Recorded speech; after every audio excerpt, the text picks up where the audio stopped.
Thanks for tuning in to our bonus episode preview. This is just a short sample of this week's exclusive Patreon episode.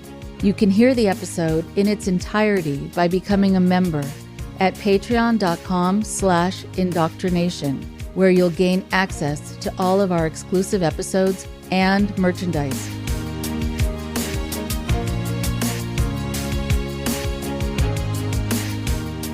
Hi, everybody. Thanks for tuning in to a very special bonus episode. I wanted to say a few words before introducing our guest, Ukrainian journalist Olga Yurkova. First of all, our hearts go out to all of the refugees and displaced families currently struggling through the terror of the Russian military invasion of Ukraine. We hope the fact that the world is watching and keeping Ukraine in its heart and in its mind brings some sense of comfort despite the horrible feeling of fear and helplessness that accompanies armed occupations.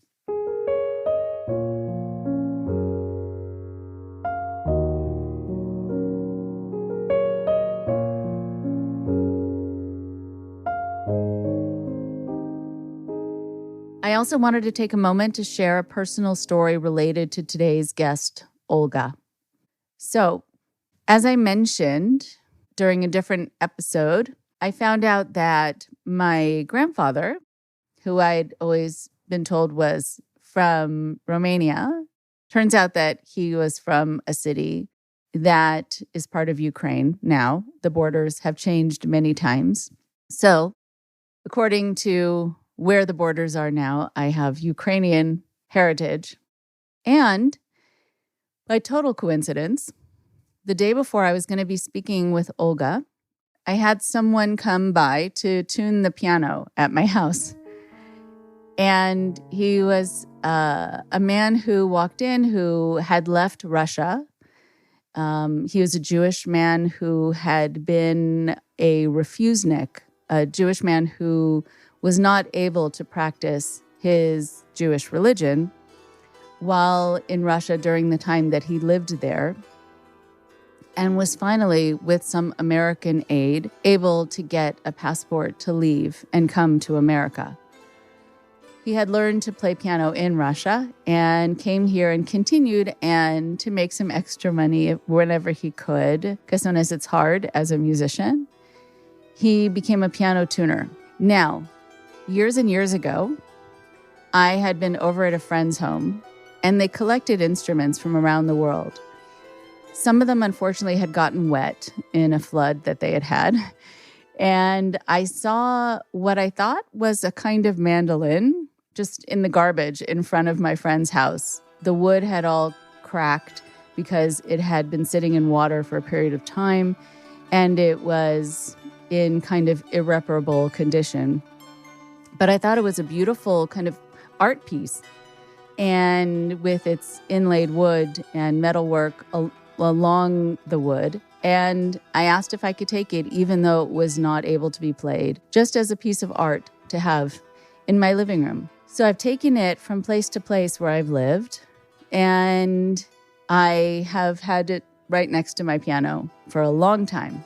So this piano tuner comes over, and he sits down at the piano, and he looks over at this instrument, and he says, "Are you from Ukraine?" And I said, "No." But I found out actually that I have a grandfather who now, according to where the borders are, would be considered Ukrainian. So I guess maybe I am to a certain degree. But why do you ask? And he said, because you have a Ukrainian instrument called a Bandora right here. And he points to what I thought had been a mandolin.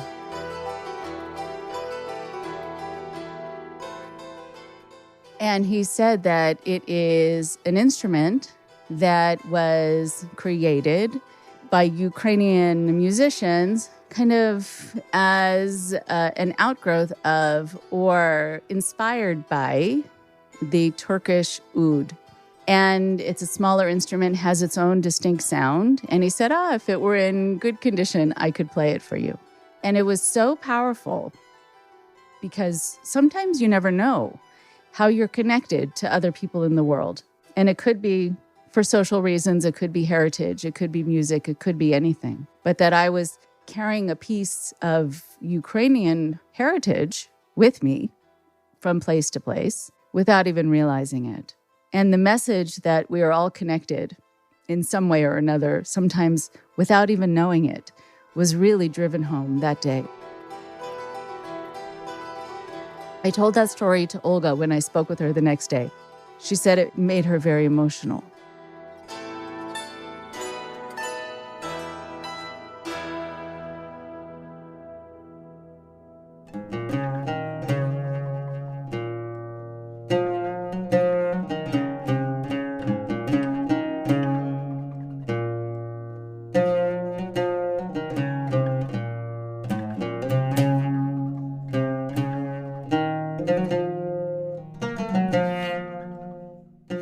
For today, our guest, Olga Yurkova. She spoke with us last July about her work fighting Russian propaganda campaigns in Ukraine with her projects Forbidden Facts and StopFake.org.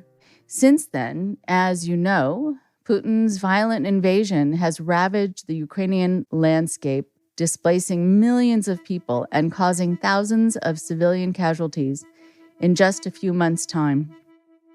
Since internet connectivity is often unstable and services such as Zoom and Skype are currently inaccessible in Ukraine, we were only able to connect with Olga successfully via cell phone. As Olga explained to us, many Ukrainians experiencing the horrific sights and sounds of war have had trouble concentrating, as you can imagine. You can hear the hesitation in Olga's voice as she recounts her own struggles with the grim realities of war. We're so grateful for her strength and insistence on continuing to inform people in real time of the Russian dangers of disinformation campaigns, even in the grips of wartime chaos. You can find links to support Olga's work fighting Russian disinformation in the show notes of this episode, as well as organizations she suggests donating to directly to support Ukrainian people on the ground. Here is our conversation that was recorded last week from the relative safety of central Ukraine.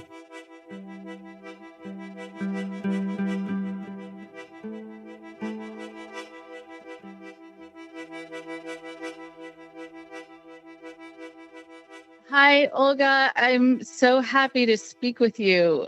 Once I talk to people on the podcast, I feel I care about their lives, so I wanted to make sure you were doing okay. And I'm so happy to be able to talk to you again and to first just find out how you're doing just personally.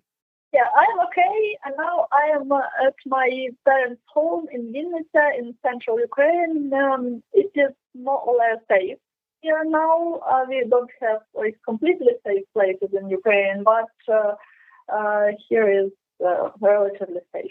It's really nice to hear your voice and to know that you're relatively safe, right? I know relatively is always going to be the word when there's instability. You never know what's going to happen. And with the rest of your family and friends, is everyone doing okay? Yeah, fortunately, yes.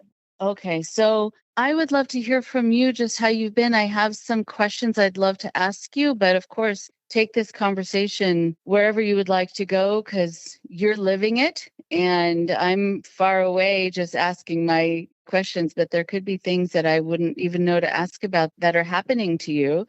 So jump in with whatever you would like to talk about. Where I would want to start, if it's okay with you, is just finding out if the fear of physical safety, as you've noticed it, and instability, has that increased people's openness or vulnerability to misinformation? Yes, it does. We are all experiencing emotional swings right now here in Ukraine, from deep grief to euphoria all the time. And we also have some difficulties with focusing on something. So, for example, a job that used to take an hour to complete can now take 2 or 3 hours because of this. And we check the news feed all the time so that we don't miss the really important changes on news. And this is a very characteristic state for all of us today, even for those who are not directly under shelling or under occupation. There are no completely safe places, as I mentioned, and also many of those who left Ukraine are in the same condition because their relatives, for example, are defending Ukraine or is in danger in the war zone. So against this background of physical and moral fatigue, stress, information overload, our ability to distinguish fake from truth may weaken.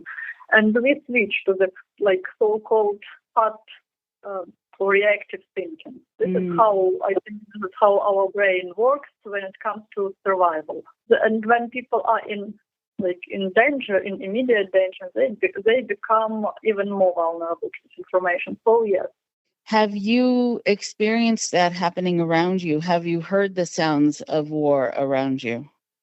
I saw the burning of the airport, Vinnytsia airport, here from my window. It was not very close to me. It was the very start of the war, the first days, and it was about 30 kilometers from our home, but our window, I could see it in my window, and it was very impressive.